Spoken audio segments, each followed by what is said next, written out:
మహేంద్ర శైలేంద్రను కలవడానికి వెళ్తాడు. బాబాయ్, మీరు ఎన్ని చెప్పినా సరే ఈ దత్తత కార్యక్రమం ఆపడానికి మీరు ఒప్పుకోవట్లేదు. ఒక విషయం చెప్తాను వినండి. మీ కన్న కొడుకు రిషిని మర్చిపోయి ఆ స్థానాన్ని భర్తీ చేస్తూ మనుని దత్తత తీసుకుంటున్నారా? రిషి ఇంకా రాడు అని మీరు ఫిక్స్ అయిపోయారా? అందుకే మనుని రిషి స్థానంలోకి తీసుకురావాలి అనుకుంటున్నారా అని అంటాడు శైలేంద్ర. ఏం మాట్లాడుతున్నావు శైలేంద్ర? రిషి స్థానాన్ని మను భర్తీ చేయడం ఏంటి? రిషి స్థానం రిషిదే. కానీ మను అలా బాధపడుతుంటే చూడలేక దత్తత కార్యక్రమాన్ని చేపట్టాను. ఈ దత్తత కార్యక్రమానికి ఆపాలి అని నువ్వెన్ని ప్రయత్నాలు చేసినా సరే నేను వాటిని పట్టించుకోను అని అంటాడు మహేంద్ర. అవునా బాబాయ్, పట్టించుకోరా?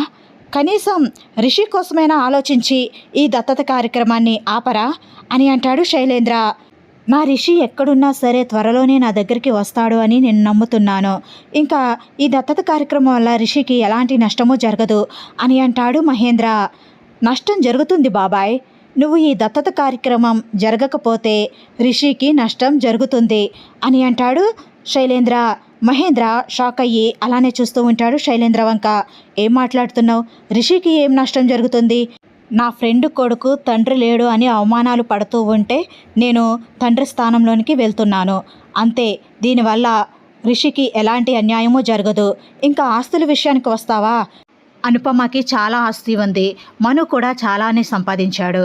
మన ఆస్తుల కోసం ఆరాటపడే వ్యక్తులు కాదు వాళ్ళు అని అంటాడు మహేంద్ర. నేను ఆస్తుల కోసం అనట్లేదు బాబాయ్. రిషికి నష్టం జరుగుతుంది అంటే రిషి ప్రాణానికి నష్టం జరుగుతుంది అని చెప్తున్నాను అని అంటాడు శైలేంద్ర. మహేంద్రకి ఏమీ అర్థం కాదు. ప్రాణానికి నష్టం జరగడం ఏంటి అని అంటాడు కంగారుగా. ఇంకా అర్థం కావట్లేదా బాబాయ్? నీ కన్న కొడుకు బ్రతికి ఉండాలి అంటే మీరు చేస్తున్న ఈ దత్తత కార్యక్రమం ఆపాలి అని అంటాడు శైలేంద్ర. దత్తత కార్యక్రమం ఆపించడానికి నా చేత నువ్వు ఇలా డ్రామా వేస్తున్నావా? రిషిని చంపిస్తాను అని బెదిరిస్తున్నావా? నీ బెదిరింపులకి భయపడే రకాన్ని కాదు. రిషి ఎక్కడున్నాడో ఎవ్వరికీ తెలియదు. నువ్వు కొత్తగా రిషి ప్రాణాలు తీయడమేంటి అని అంటాడు మహేంద్ర. శైలేంద్ర నవ్వుతూ, పిచ్చి బాబాయ్, రిషి ఎక్కడున్నాడో మీకు ఇప్పటి వరకు దొరకలేదు అంటే అర్థం కావట్లేదా? రిషిని సీక్రెట్గా నేనే దాచిపెట్టాను అని అంటాడు శైలేంద్ర. మహేంద్ర షాక్ అయిపోతాడు. రే నీచుడా, నా కొడుకుని నువ్వు దాచిపెట్టావా? రిషి ఎక్కడున్నాడ్రా? చెప్పరా, చెప్పు అని శైలేంద్ర కాలర్ పట్టుకుంటాడు. ఏంటి బాబాయ్ అంత కోపం వచ్చేస్తుంది అని అంటాడు శైలేంద్ర కాలర్ విదిలించుకుంటూ. మీకు మేలు జరిగే విషయం ఒకటి చెప్తాను అని చెప్పాను కదా బాబాయ్, అది ఇదే. రిషి ఎక్కడో లేడు. రిషి నా దగ్గరే ఉన్నాడు. మీరు కనుక ఈ దత్తత కార్యక్రమం ఆపకపోతే రిషి నా చేతిలో చచ్చిపోతాడు అని అంటాడు శైలేంద్ర. రే, అసలు రిషి నీ దగ్గరే ఉన్నాడు అని గ్యారంటీ ఏంటి అని అంటాడు మహేంద్ర. దత్తత కార్యక్రమం జరగకుండా ఉండాలి అని ఇదంతా నువ్వు ఆడుతున్న నాటకం. నీ గురించి నాకు తెలీదా? నువ్వు ఎన్ని నాటకాలు ఆడినా సరే నువ్వు ఈ దత్తత కార్యక్రమాన్ని ఆపలేవు. ఈ దత్తత కార్యక్రమం తప్పకుండా జరిగి తీరుతుంది అని అంటాడు మహేంద్ర. కొడుకు ప్రాణాల కన్నా మీకు ఎవరో కొడుకు ముఖ్యమయ్యాడా బాబాయ్ అని అంటాడు శైలేంద్ర. నువ్వు ఎన్ని డ్రామాలు ప్లే చేసినా సరే రిషి నీ దగ్గర లేడు, నీ దగ్గర ఉన్నాడు అని నువ్వు నన్ను నమ్మించాలని ప్రయత్నిస్తున్నావు. నాకు బాగా అర్థమైంది. ఈ దత్తతని నువ్వు ఎలా అయినా ఆపాలి అనుకుంటున్నావు. అది జరగదు అని మహేంద్ర అక్కడి నుండి వెళ్ళిపోతాడు. మహేంద్ర కారులో వెళ్ళిపోతూ ఉంటే ఇంకా శైలేంద్ర, బాబాయ్, నిన్ను ఎలా దెబ్బ కొట్టాలో నాకు తెలుసు కదా. ఈ దత్తత కార్యక్రమం జరిపించాలి అని నీ ప్రయత్నాలు నువ్వు చెయ్యి. ఈ దత్తత కార్యక్రమం ఆపడానికి నా ప్రయత్నం నేను చేస్తాను అని అనుకుంటూ ఉంటాడు శైలేంద్ర. శైలేంద్ర రౌడీలకు ఫోన్ చేస్తాడు. రే, మీకు ఒక లొకేషన్ సెండ్ చేస్తున్నాను.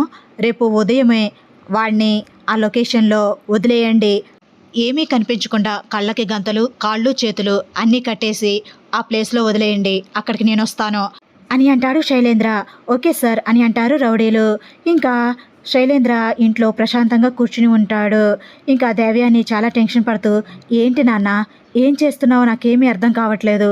ఒక పక్కన రేపు దత్తత కార్యక్రమం జరగడానికి అన్ని ఏర్పాట్లు పూర్తవుతున్నాయి. నువ్వు ఇంత ప్రశాంతంగా ఉన్నావు. ఆ దత్తత కార్యక్రమం జరిగితే మన ఎంత నష్టమో నీకు అర్థమవుతుందా?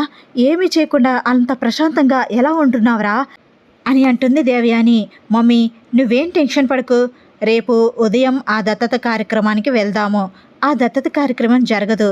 ఎలా ఆగుతుందో నువ్వే చూస్తావు కదా అని అంటాడు శైలేంద్ర. ఏం చేసావురా? అది ఎలా ఆగుతుంది అని అంటుంది దేవయాని ఆతృతగా. తినబోతూ రుచి ఎందుకు అని చూస్తావు కదా రేపేం జరుగుతుందో, ఎలా ఆగుతుందో అని అంటాడు శైలేంద్ర. ఏంటోరా, నువ్వేం ప్లాన్ చేసావో ఏంటో ఏమీ అర్థం కావట్లేదు. వేసిన ప్రతి ప్లాన్ ఫెయిల్ అవుతుంది. ఈ ప్లాన్ అయినా సరే సరిగ్గా వర్కౌట్ అవుతుందా అని అంటుంది దేవయాని. నువ్వేం టెన్షన్ పడకు మామ్, పక్కా 100% వర్కౌట్ అవుతుంది. నువ్వే చూస్తావు కదా అదేంటో అని అంటాడు శైలేంద్ర. నెక్స్ట్ డే అందరూ దత్తత కార్యక్రమానికి అటెండ్ అవుతారు. మామ్, నాకు కొంచెం చిన్న పనుంది, ఇప్పుడే వస్తాను అని బయటికి వెళ్ళబోతూ ఉంటాడు శైలేంద్ర. రే, ఇప్పుడెక్కడికి రా? ఏదో ట్విస్ట్ ఇస్తాను, ఆపుతాను అని ఏవేవో అన్నావు, ఇప్పుడేంట్రా బయటికి వెళ్ళిపోతున్నావు అని అంటుంది దేవయాని. మామ్, జస్ట్ ఒక్క 10 మినిట్స్లో వచ్చేస్తాను అని అంటాడు శైలేంద్ర. సరే సరే త్వరగా రా, ఏం జరుగుతుందో ఏంటో అని చాలా టెన్షన్గా ఉంటుంది దేవయాని. శైలేంద్ర కారులో వెళ్ళిపోతూ ఉంటే ధరణి చూస్తుంది. ఈ సమయంలో ఈయన ఎక్కడికి వెళ్తున్నారు అని ఆలోచించుకుంటూ ఇంకా మళ్ళీ ఏమీ పట్టించుకున్నట్టు ఆ కార్యక్రమంలో పనులు చేస్తూ ఉంటుంది. ఇంకా దేవయాని మాత్రం వీడు ఇప్పుడు ఎక్కడికి వెళ్తున్నాడు, శైలేంద్ర ప్లాన్ ఏంటో అర్థం కావట్లేదు అనుకుంటూ ఇంకా కుర్చీలో కూర్చుని చూస్తూ ఉంటుంది దేవయాని. రౌడీలకు చెప్పినట్టే ఒక నిర్మానుష్య ప్రదేశంలో రిషిని కళ్ళకు గంతలు కాళ్ళు చేతులు కట్టేసి అక్కడ వదిలిపెట్టేసి శైలేంద్రకి ఫోన్ చేస్తారు. సార్, మీరు చెప్పినట్టే చేశాం, అతన్ని ఇక్కడ వదిలిపెట్టేశాం అని అంటారు. నేను దగ్గరలోనే ఉన్నాను, వచ్చేస్తున్నాను అని శైలేంద్ర అక్కడికి వచ్చేసిన తర్వాత వాళ్ళని వెళ్ళిపోమని చెప్తాడు ఫోన్లోనే. ఇంకా రౌడీలు అక్కడి నుండి వెళ్ళిపోతారు. శైలేంద్ర కార్ దిగి, అరే రిషి, అసలు నా చేతులతో నేనే నిన్ను ఇంటికి తీసుకువెళ్తాను అని అసలు కల్లో కూడా అనుకోలేదు. ఏం చేస్తాం, పరిస్థితుల ప్రభావం. జీవితాంతం నిన్ను అలా బందీగానే ఉంచాలి అనుకున్నాను, కానీ పరిస్థితి తారుమారైంది. ఆ ఫంక్షన్ ఆపాలి అంటే నాకు ఏ ఆప్షన్ దొరక్క నిన్ను ఇంటికి తీసుకువెళ్లాల్సి వస్తుంది అనుకుంటూ రిషి దగ్గరికి వెళ్తాడు శైలేంద్ర. రిషి కాళ్ళు చేతులు అలాగే కళ్ళుకు గంతలు కూడా ఉండడంతో అసలు ఎక్కడున్నాడు ఏంటి అనేది ఏమీ అర్థం కాదు. ఇంకా బూట్ల సౌండ్ వినిపిస్తూ ఉంటుంది రిషికి. హలో హలో, ఎక్స్క్యూజ్ మీ, ఎవరు ఎవరు అని అంటూ ఉంటాడు రిషి. అసలు మీరెవరండి, ఇలా రోడ్డుకి అడ్డంగా నిలబడి ఉన్నారు? మిమ్మల్ని ఎవరో బంధించారా ఏంటి? అసలు కాళ్ళు చేతులు కళ్ళకు గంతలు మిమ్మల్ని చూస్తుంటే ఏదో అపాయంలో ఉన్నట్టున్నారే. ఉండండి, అవన్నీ విప్పతిస్తాను అని కాళ్ళు చేతులు విప్పతిస్తాడు రిషికి శైలేంద్ర. తర్వాత కళ్ళకు గంతలు విప్పతిస్తాడు. ఇంకా రిషి ఆ వాయిస్ విని ఇది శైలేంద్ర అనే వాయిస్లా అనిపిస్తుందే అని అనుకుంటూ ఉంటాడు. ఇంకా కళ్ళకు గంతలు విప్పిన తర్వాత, రిషి నువ్వా? అసలు నువ్వేంటి రిషి ఈ పరిస్థితుల్లో? అసలు నిన్నెవరు ఇలా బంధించారు అని అంటాడు శైలేంద్ర. అన్నయ్య, మీరేంటి ఇక్కడ అని అంటాడు రిషి. ఏం చెప్పండి రిషి, మనసంతా బాధగా ఉండి అలా డ్రైవ్ చేసుకుంటూ అలా వెళ్ళిపోతున్నాను. గుండె నిండా బాధ, మనసంతా ఆలోచన. ఎక్కడికి వెళ్తున్నానో నాకే తెలియడం లేదు. సడన్గా ఇలా కారు కట్టంగా నిలబడేసరికి కార్ ఆఫ్ చేయాల్సి వచ్చింది. ఇన్నాళ్ళు ఎవరికి కనిపించకుండా ఎక్కడున్నావు రిషి? అసలు మాలో ఎవరిని కాంటాక్ట్ చేయాలి అని ఎందుకు అనిపించలేదు? అసలు నువ్వు సడన్గా ఇలా రోడ్డు పైన ఈ పరిస్థితిలో నిన్ను చూస్తాను అని నేను అస్సలు ఊహించలేదు రిషి. అసలు ఏం జరిగింది రిషి? ఇన్నాళ్ళు ఎక్కడున్నావు అని అడుగుతూ ఉంటాడు శైలేంద్ర. అన్నయ్య, ఆ విషయాలన్నీ తర్వాత చెప్తాను. డాడ్ ఎలా ఉన్నారు, వస్తారా ఎలా ఉంది అని అంటాడు రిషి. ఏం చెప్పాలి రిషి, మహేంద్ర బాబాయ్ ఈ మధ్య ఏం చేస్తున్నాడో ఎవరికీ అర్థం కావట్లేదు అని అంటాడు శైలేంద్ర. ఏం జరిగింది అన్నయ్య అని అంటాడు రిషి. ఇంకా జరిగింది మొత్తం చెప్తాడు. ఇలా దత్తత తీసుకోవాలని అనుకుంటున్నాడు అనుపమ కొడుకుని అని కూడా చెప్తాడు. ఇంకా ఆ విషయాలన్నీ రిషికి చెప్పేస్తే రిషి అవునా అని అంటాడు రిషి. అవును రిషి, నీ స్థానాన్ని వేరే వాళ్ళకి ఇవ్వాలి అనుకుంటున్నాడు మహేంద్ర బాబాయ్. మేము ఎంత చెప్పినా వినడం లేదు. రిషి వస్తాడు, రిషి స్థానాన్ని ఎవరికి ఇవ్వద్దు బాబాయ్ అంటే రిషి రాడు, రిషి చనిపోయాడని ఆల్రెడీ DNA రిపోర్ట్స్ అన్నీ ఉన్నాయి కదా, ఇంకా ఎలా నమ్ముతున్నారు మీరు రిషి వస్తాడు అని బాబాయ్ మొండిగా వాదిస్తున్నాడు. మేము చాలా చెప్పి చూసాం, రిషి బ్రతికే ఉన్నాడు, రిషి వస్తాడు అని, కానీ బాబాయ్ వినడం లేదు అని అంటాడు శైలేంద్ర. రిషి, నువ్వు నాకు సమయానికి కనిపించావు. ఇప్పుడు ఆ దత్తత కార్యక్రమాన్ని ఆపగలిగిన ఏకైక వ్యక్తివి నువ్వే. ఈరోజే ఆ దేవుడు నిన్ను నా ఎదురు పడేలా చేశాడు. ఈ దత్తత కార్యక్రమం ఆపాలి అని రాసి పెట్టుందేమో, అందుకే నువ్వు నాకు కనిపించావు రిషి. రా రిషి, త్వరగా వెళ్దాము అని అంటాడు శైలేంద్ర. పదండి అన్నయ్య అని అంటాడు రిషి. ఇంకా రిషిని దత్తత కార్యక్రమానికి తీసుకువెళ్తాడు శైలేంద్ర. దత్తత కార్యక్రమం జరుగుతూ ఉంటుంది. ఇంకా శైలేంద్ర వచ్చి ఆపండి అని అంటాడు. ఇంకా అందరూ షాకింగ్గా చూస్తారు శైలేంద్ర వంక.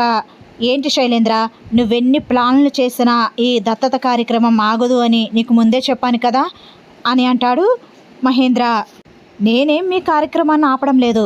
మీ కార్యక్రమాన్ని మీరు నిరభ్యంతరంగా జరిపించుకోవచ్చు, కానీ చెప్పవలసిన మనిషికి సమాధానం చెప్తే చాలు అని అంటాడు శైలేంద్ర. ఇంకెవరికి సమాధానం చెప్పాలి నేను అని అంటాడు మహేంద్ర. నాకు సమాధానం చెప్పాలి డాడ్ అని రిషి ఎంట్రీ ఇస్తాడు. అందరూ షాకింగ్గా అలానే చూస్తూ ఉంటారు. నాన్న రిషి అని అంటాడు మహేంద్ర. రిషినే అడుగుతున్నాను డాడ్, నా స్థానాన్ని వేరే వాళ్ళకి ఎలా ఇవ్వాలి అనుకుంటున్నారు అని అంటాడు రిషి. నీ స్థానాన్ని ఎవ్వరూ భర్తీ చేయలేరు నాన్న, నీ స్థానం ఎప్పటికీ నీదే, నా కన్న కొడుకు నాన్న నువ్వు అని అంటాడు మహేంద్ర. డాడ్, నేను మీ కన్న కొడుకుని, నా స్థానాన్ని ఎవరూ ఎప్పటికీ భర్తీ చేయలేరు అని మీరే చెప్పారు. అలాగే మను కన్న తండ్రి కూడా అలానే ఫీల్ అవుతూ ఉంటారు కదా, మరి మీరు ఇలా దత్తత తీసుకుంటే మను కన్న తండ్రి ఎలా అంగీకరిస్తాడు అని అంటాడు రిషి. తనకి అంత ప్రేమే ఉంటే ఈ పాటికి వచ్చేవాడే కదా అని అంటాడు మహేంద్ర. తనకి ప్రేమ ఉందో లేదో అవన్నీ అనవసరం డాడ్, కానీ దత్తత తీసుకున్న తర్వాత మిమ్మల్ని ప్రశ్నిస్తే మీరేం సమాధానం చెప్తారు అని అంటాడు రిషి. అలాంటి స్టూపిడ్ గాడి వల్ల నా ఫ్రెండ్ కొడుకు చాలా అవమానాలకి గురవుతున్నారు. అందుకే ఆ అవమానాలన్నీ ఇంకా ఎదురవ్వకుండా ఉండాలి అనే నేను నిర్ణయం తీసుకున్నాను నాన్న అని అంటాడు మహేంద్ర. మీరు తీసుకున్న నిర్ణయం మంచిదే అయ్యుండొచ్చు డాడ్, మీరు మంచి పనే చేస్తుండొచ్చు, కానీ దాని తర్వాత వచ్చే పరిణామాలు చాలా ఘోరంగా ఉంటాయి అని చెప్తున్నాను అని అంటాడు రిషి. ఇంకా దేవయాని, ఏంటి నాన్న, రిషి ఎక్కడ కనిపించాడు, అసలు ఇంత సడన్గా రిషిని తీసుకురావడం ఏంటి అని అంటుంది దేవయాని. మామ్, ఎలా అయితేనే ఈ దత్తత కార్యక్రమం ఆగాలి అన్నావు, ఎలా ఆగితేనేమి, ఆగుతుంది కదా, చూస్తూ ఉండు అని అంటాడు శైలేంద్ర. సరే నాన్న అని అంటుంది దేవయాని. మామ్, సరే అని ఇక్కడుంటే కాదు, నేను ఆల్రెడీ పెట్రోల్ పోసాను, నువ్వు అగ్గి పొల్ల గీసి అంటించు అక్కడికి వెళ్ళి, ఈ గొడవని పెద్దది చెయ్యి అని అంటాడు శైలేంద్ర. సరే నాన్న, నేను చూసుకుంటాను కదా అని ఇంకా స్టేజ్ పైకి వెళ్తుంది దేవయాని. నాన్న రిషి, ఎన్ని రోజులైంది నాన్న నిన్ను చూసి, అసలు నేను బ్రతికుండగా నిన్ను చూస్తాను అనుకోలేదు, నీ మీద ఎంత బెంగ పట్టుకున్నానో, చనిపోతానేమో అనుకున్నాను, నా ఆరోగ్యం అంతా క్షీణించిపోయింది నాన్న, నిన్ను చూస్తున్నందుకు చాలా సంతోషంగా ఉంది, నువ్వు తిరిగి వచ్చినందుకు చాలా సంతోషంగా ఉంది. చూసావా నాన్న, ఇప్పుడు నీ స్థానాన్ని ఈ మనుకి ఇవ్వాలి అనుకుంటున్నాడు. తను భర్త ఎవరో, తన తండ్రి ఎవరో తను చెప్పకుండా తప్పు చేస్తుంటే అనుపమాని నిలదీయాల్సింది పోయి ఇలా దత్తత కార్యక్రమం చేపట్టడమేంటో నాకేమీ అర్థం కావట్లేదు నాన్న, మేమెంత చెప్పినా మహేంద్ర వినడం లేదు అని అంటుంది దేవయాని గొడవని పెద్ద చేయడానికి. పెద్దమ్మ, ఒకటి చేయాలి అని నిర్ణయించుకున్న తర్వాత ఎదుటి వాళ్ళ మాట వినాలి అనుకోవడం మన తప్పే అవుతుంది. డాడ్ ఏదో చేయాలి అనుకుంటున్నారు, చేయనివ్వండి, మనం ఎందుకు అడ్డుపడడం అని అంటాడు రిషి. అది కాదు నాన్న అని అంటుంది దేవయాని బాధగా. మీ బాధ నాకు అర్థమైంది పెద్దమ్మ, కానీ ఎదుటి వాళ్ళు కూడా అర్థం చేసుకోవాలి కదా అని అంటాడు రిషి. ఇంకా మహేంద్ర షాకింగ్గా రిషి వంక చూస్తాడు. రిషి నా దారిలోకి వచ్చాడు, ఈ దెబ్బతో మహేంద్రని రిషి దూరం పెడతాడు అనుకుంటూ దేవయాని చాలా సంతోషపడిపోతూ ఇంకా పైకి మాత్రం బాధని నటిస్తూ ఉంటుంది. మహేంద్రకి ఏం చేయాలో అర్థం కాదు. రిషి ఏంటి ఎలా మాట్లాడుతున్నాడు, రిషి నా నిర్ణయాన్ని గౌరవిస్తూనే తనకి ఇష్టం లేదు అని చెప్పకనే చెప్పాడా అని ఇంకా సతమతమవుతూ ఉంటాడు మహేంద్ర. చిచ్చి, ఇదెక్కడి చోద్యమో నాకు అర్థం కావడం లేదు, చెయ్యాల్సిందంతా చేశారు, కన్న తండ్రికి కన్న కొడుక్కి మధ్య చిచ్చు రగిల్చారు, వాళ్ళిద్దరి మధ్య దూరాన్ని పెంచుతూ మీరు మాత్రం మీ పబ్బం గడుపుకుంటున్నారు. మీరు చేసుకోండమ్మా, చేసుకోండి, రా రిషి, ఇక్కడ నుండి మనం వెళ్ళిపోదాం అని అంటుంది దేవయాని. కన్న కొడుకును దూరం చేసుకుంటూ పరాయి వాళ్ళని దత్తత తీసుకోవడం ఏంటో, రా రిషి అని అంటుంది దేవయాని చేపట్టుకుని తీసుకువెళ్తూ. అతను పరాయి వ్యక్తి కాదు మేడం, అని అంటుంది వస్తారా. అందరూ షాక్ అయ్యి అలానే చూస్తూ ఉంటారు. పరాయి వ్యక్తి కాక కన్న కొడుకా అని అంటుంది దేవయాని. అవును, మనుగారి కన్న కొడుకే. మనుగారి కన్న తండ్రి ఎవరో కాదు, మావయ్యనే అని అంటుంది వస్తారా. అందరూ షాక్ అయిపోయి అలానే చూస్తూ ఉంటారు. రిషి కూడా షాక్ అయ్యి, ఏంటి వస్తారా నువ్వు చెప్పేది? డాడ్, మనుకి కన్న తండ్రి అంటావేంటి అని అంటాడు. అవును సార్, నాకు కూడా నిన్ననే తెలిసింది ఈ విషయం. మను కన్న తండ్రి ఎవరో కాదు, మావయ్యనే అని అంటుంది వస్తారా.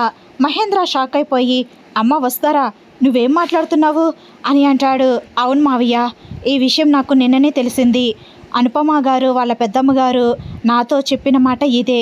మీరు వచ్చి అడిగేసరికి వాళ్ళు నన్ను చెప్పొద్దు అన్నారు, అందుకే ఆగిపోయాను. ఈ విషయం గురించి తర్వాత డీటెయిల్డ్గా కనుక్కోవాలి అనుకున్నాను, కానీ మీరే కన్న తండ్రి అని మాత్రం నాకు తెలిసింది మావయ్య అని అంటుంది వస్తారా. ఇంకా అందరూ షాక్ అయిపోయి అలానే చూస్తూ ఉంటారు. నేను ముందే ఊహించాను. ఇప్పటి వరకు ఈ అనుపమ ఇంట్లో ఉంటుంది అంటే ఏదో అనుకున్నాను, నిజంగా స్వచ్ఛమైన ఫ్రెండ్షిప్ ఏమో అనుకున్నాను. అసలు కారణం ఇదా అని అంటుంది దేవయాని. అనుపమ, వస్తారా చెప్పింది నిజమా? మను కన్న తండ్రి నేనే అని వస్తారాకి చెప్పారా అని అంటాడు మహేంద్ర. ఈరోజు ఎపిసోడ్ చూసిన తర్వాత మహేంద్ర శైలేంద్ర మాటలు నమ్మకుండా ఉంటే శైలేంద్ర రిషిని తీసుకువస్తే ఇలా ఉంటే బాగుంటుంది అని ఊహించి ఈ వీడియో చేశానండి. మొన్న ఒక వీడియో పెట్టాను కదా, శైలేంద్ర దేవయాని ఇద్దరు కలిసి రిషిని వెతికి రిషిని తీసుకువచ్చారు దత్తత కార్యక్రమం ఆపడానికి అని. ఆ వీడియోకి తర్వాత ఏం జరిగిందో చెప్తాను అన్నాను కదా, ఆ వీడియో కూడా కంటిన్యూషన్ ఈ పార్టేనండి. ఇప్పుడు రిషికి నిజం తెలిసింది కదా, మహేంద్ర కన్న కొడుకే మను అని. ఈ నిజాన్ని విని రిషి ఎలా తట్టుకుంటాడు, రిషి ఏం చేస్తాడు అనేది నెక్స్ట్ వీడియోలో చెప్తాను అండి. ఇప్పటికే లెంత్ బాగా ఎక్కువైపోయింది కదా, అందుకే ఇక్కడతో ఆఫ్ చేసేస్తున్నాను. తర్వాత ఏం జరిగిందో నెక్స్ట్ వీడియోలో పెడతానండి. ఐ హోప్ ఈ వీడియో కనుక మీకు నచ్చినట్లయితే మన ఛానల్ని సబ్స్క్రైబ్ చేసుకుని బెల్ ఐకాన్ ప్రెస్ చేయండి, లైక్ చేయండి, షేర్ చేయండి, కామెంట్ చేయండి మీ అభిప్రాయాన్ని. Thanks for watching. Bye bye.